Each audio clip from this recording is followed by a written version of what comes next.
Que o seu dia e a sua semana sejam ricamente abençoados. Hoje, vamos mergulhar em um dos livros ah, mais intensos e, talvez por isso mesmo, um dos menos compreendidos da Bíblia, o livro de Lamentações. É um livro curto, né?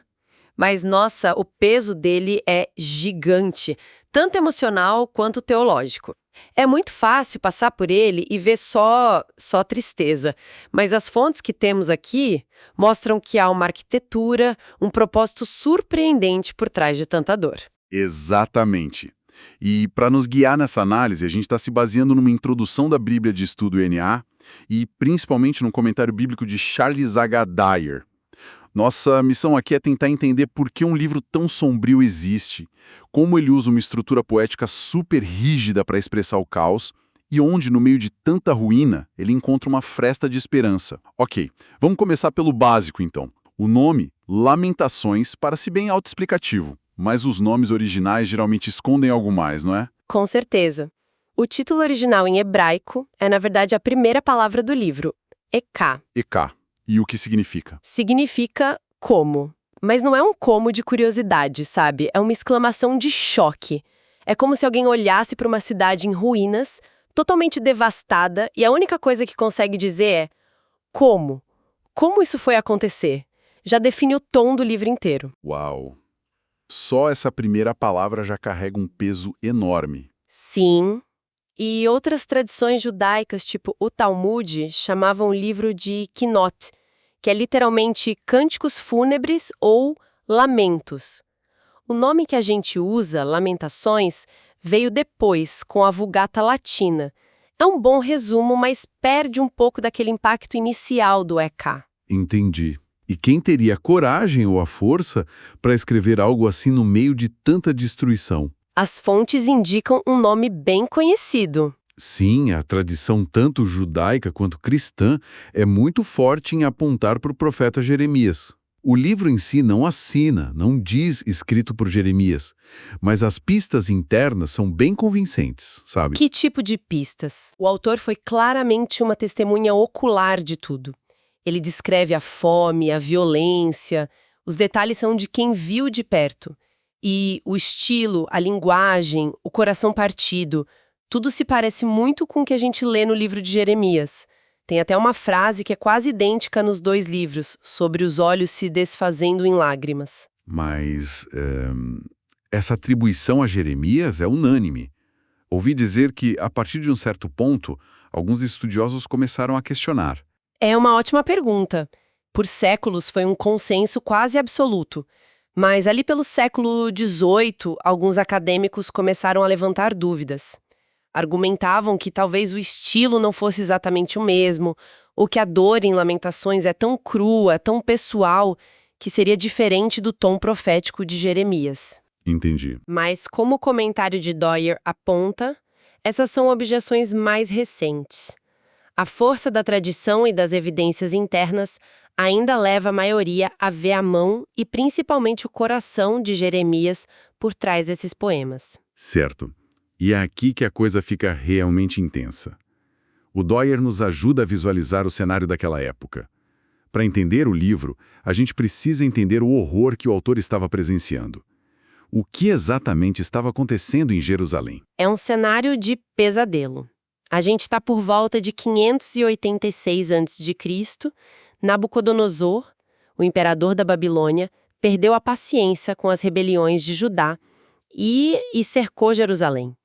E um cerco, naquela época, era uma das formas mais brutais de guerra. Nada entrava, nada saía. Desintegrar por dentro. As fontes descrevem uma fome tão absurda, tão desumana, que mães em total desespero chegaram ao ponto de cozinhar e comer os próprios filhos. Nossa. Não é uma metáfora. É um relato do colapso total da humanidade dentro daqueles muros. É difícil até de processar uma informação como essa. É o fundo do poço. Totalmente. E aí, finalmente, os muros foram rompidos. O exército babilônico invadiu com a ordem de destruir tudo. Eles queimaram o templo de Salomão, o palácio, as casas, derrubaram os muros. O Dyer usa uma imagem muito poderosa. Jerusalém foi deixada como um monte de escombros fumegantes. É nesse cenário que o autor se senta para escrever. Depois de ouvir isso, eu esperaria um texto, sei lá, caótico, um grito desarticulado. Mas o que as fontes mostram é o exato oposto. E isso é talvez o maior choque do livro. É o que é mais fascinante. Diante do caos total, o autor impõe uma ordem rigorosíssima ao seu lamento. O livro tem 5 poemas, um por capítulo. E 4 desses 5 poemas são acrósticos. Acróstico? Tipo aqueles poemas que a gente fazia na escola, que a primeira letra de cada linha forma uma palavra? O princípio é o mesmo, mas a execução é infinitamente mais complexa. Nos capítulos 1, 2 e 4, cada capítulo tem 22 versículos. E cada um desses versículos começa com uma letra sucessiva do alfabeto hebraico em ordem. O primeiro com Aleph, o segundo com Bet, até o último com Tav. Peraí, deixa eu ver se eu entendi. Enquanto a cidade ainda está fumegando, o autor está preocupado em organizar o poema dele seguindo a ordem do alfabeto? Isso parece surreal. Parece, né? E fica ainda mais complexo. O capítulo 3, que é o centro do livro, leva isso a outro nível. Ele tem 66 versículos. Os 3 primeiros versículos começam com Aleph, os 3 seguintes com Bet, e assim por diante, cobrindo todo o alfabeto.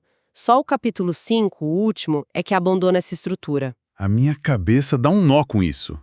Por quê?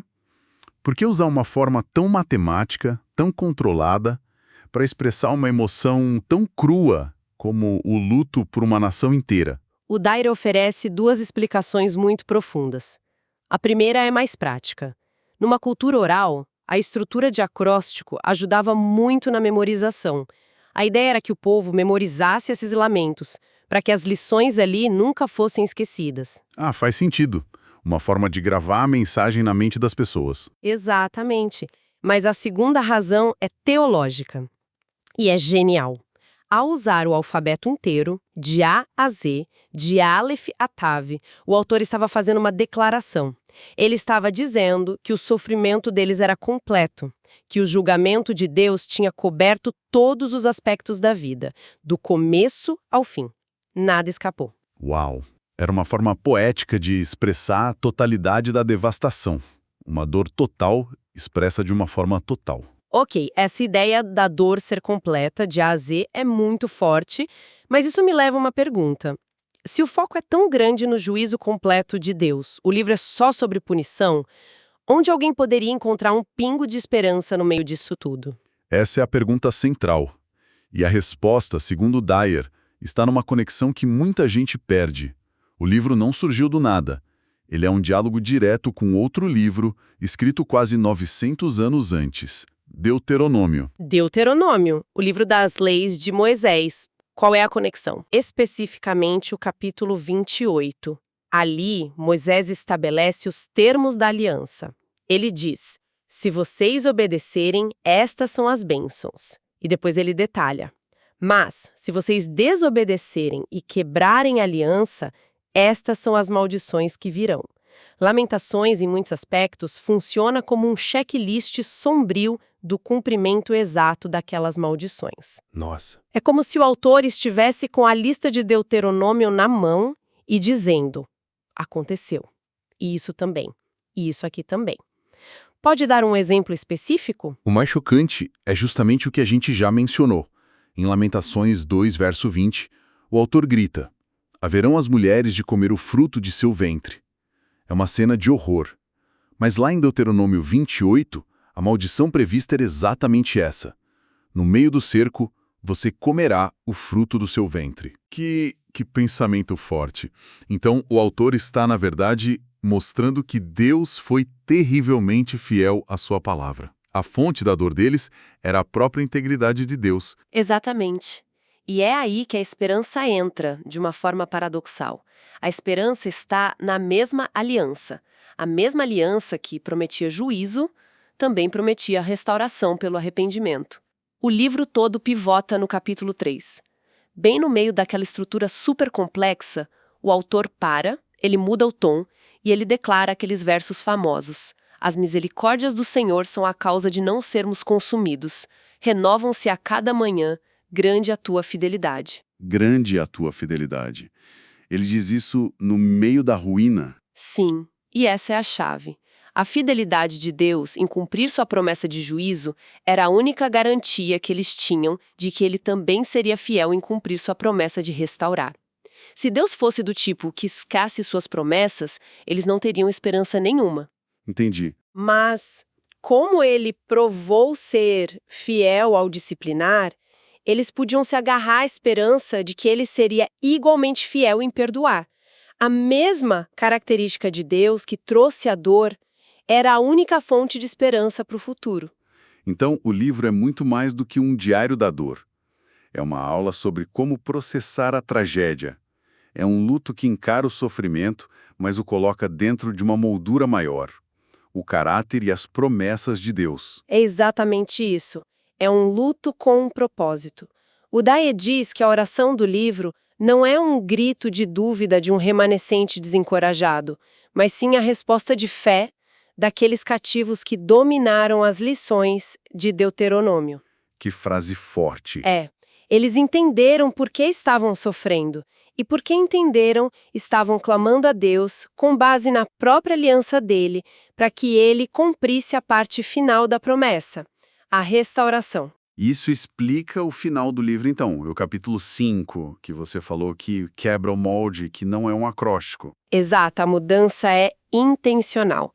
Depois de 4 capítulos de lamento estruturado, onde a voz é do eu, o capítulo 5 vira um nós. É uma oração coletiva, da comunidade. É menos poética e mais crua. Eles se colocam diante de Deus e fazem um apelo direto. Lembra-te, Senhor, restaura-nos para ti, Senhor, para que voltemos. A disciplina dos capítulos anteriores tinha um objetivo: levar o povo exatamente a este ponto. Isso nos deixa com uma reflexão, então. Lamentações parece dar um modelo para lidar com o sofrimento, seja pessoal ou coletivo. Não é sobre ignorar a dor, mas sobre dar nome a ela, olhá-la nos olhos, mas fazer isso dentro de uma conversa com Deus, fundamentada em quem Ele é. Perfeito. A dor não é o fim da história. O livro nos ensina a lamentar com esperança, a processar a dor através da lente da fidelidade de Deus. A questão que fica não é se o sofrimento vai vir, mas como vamos responder quando ele vier. Será um grito desesperado no escuro? Ou será um apelo fundamentado, ainda que com lágrimas, na certeza de que o mesmo Deus que é fiel para disciplinar é infinitamente mais fiel para restaurar? Fica a reflexão. Exatamente. Nossa análise aprofundada de hoje chega ao fim. Agradecemos a companhia nesta exploração de Lamentações. Que Deus abençoe todos os ouvintes.